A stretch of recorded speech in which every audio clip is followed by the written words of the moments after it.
What's up everyone, it's Bones here. In today's video, I'll be showcasing yet another new card that was just revealed recently for Cyberstorm Access, the set coming out in May here in the TCG. But before I begin, if you happen to enjoy content like this, clicking on those thumbs up and subscribe buttons would be greatly appreciated, as it goes a long way in supporting the channel and shows me that you like content like this. So this is a card that has been kind of setting the community by storm a little bit because of what it reads, and you can apply these effects for the rest of this duel. You cannot activate monster effects in the hand, which you see I actually have a Thunder Dragon in hand, but I'll explain that shortly. You can draw 2 cards instead of 1 for your normal draw during your draw phase, and you can conduct up to 2 normal summons sets each turn, not just 1. Then lastly, you can banish this card from your graveyard, discard another copy of itself, and this turn your opponent cannot activate monster effects when you normal summon a monster. So while the card seems very powerful in itself,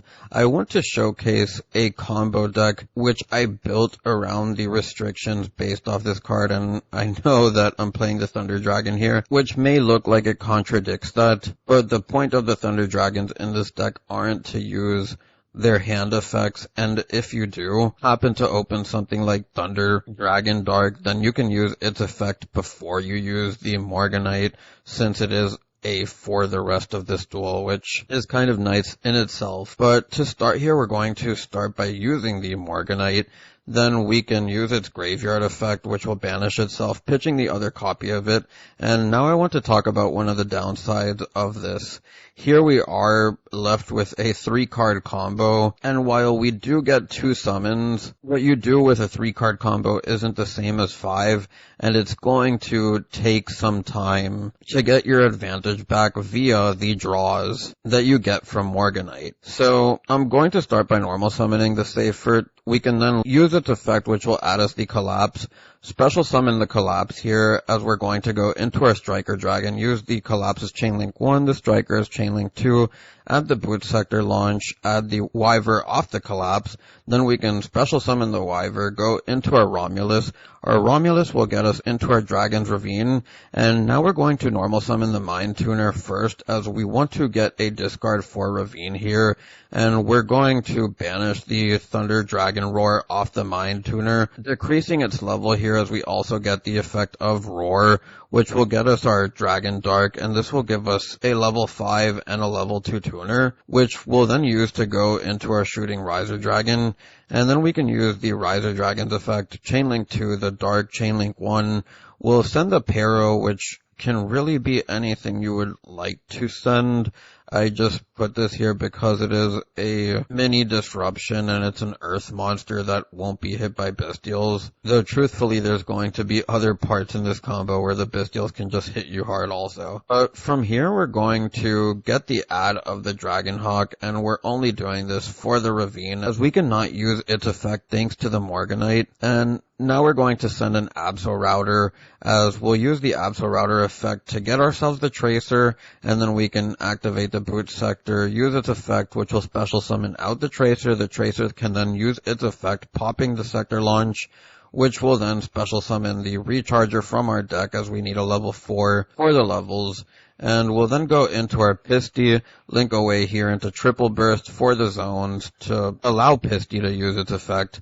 As we're going to bring back our Tracer, we can then link away here into Boral End Dragon, use the Boral End Dragon to target and negate the Tracer, bringing back the Recharger, and then this will give us a Savage Dragon with 3 counters here, as we're going to put the Triple Burst Dragon as its equip. So while it's not the most powerful of boards, as mentioned earlier, this just was kind of the pros and cons that you have to it, where I will be drawing 2 next turn, but my 5-card hand turned into a 3-card combo. Now, I want to show off the second use for it, which is using it in control decks, where you're not going to get any 1-card starter to really, pop off. And funny enough, I won't even be using the extra normal summon for this. It really won't even be much of a combo video.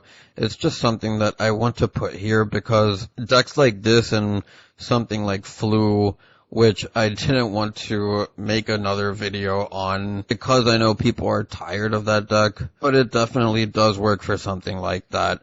Monarchs and other decks like that can work as well.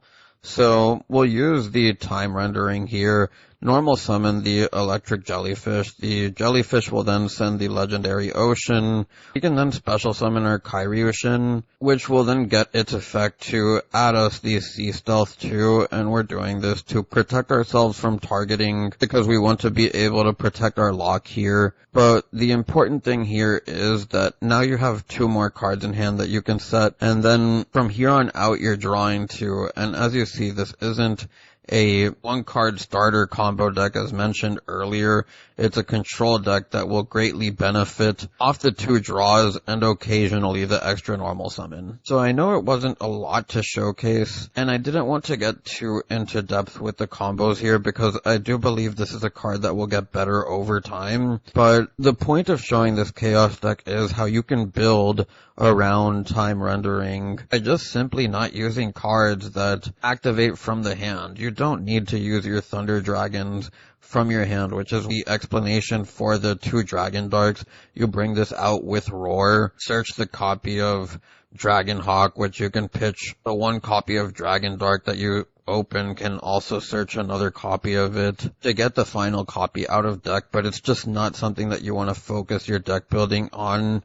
And I'm not saying that this is the optimal way to play this. Overall, at the end of the day, if you're playing Chaos, you might just want to play the Bystials overall.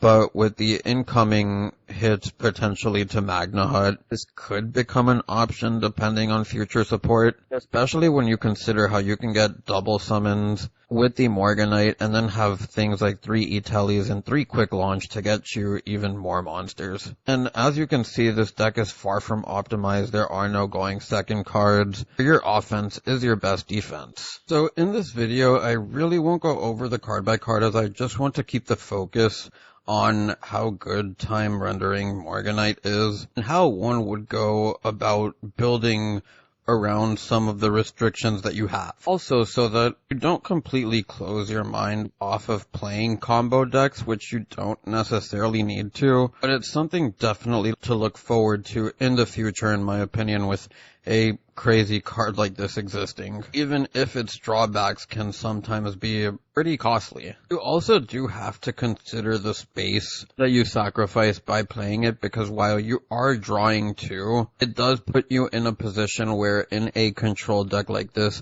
where you don't have many slots for generic cards to begin with, it is taking up 3 slots, which could be a floodgate or just another hand trap. I would also like to point out that you can play stuff like Evenly or Imperm with this, as it only stops you from using monster effects in the hand. So that's something worth noting. But that's really all I have for today's video. I would like to hear your thoughts down below on what you think about this card, what decks you would like to see it in.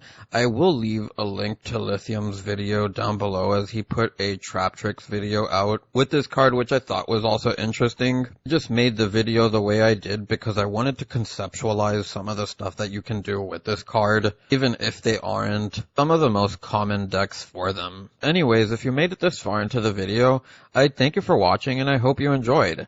If you have any suggestions, feel free to leave them down below. It's Bones, signing out.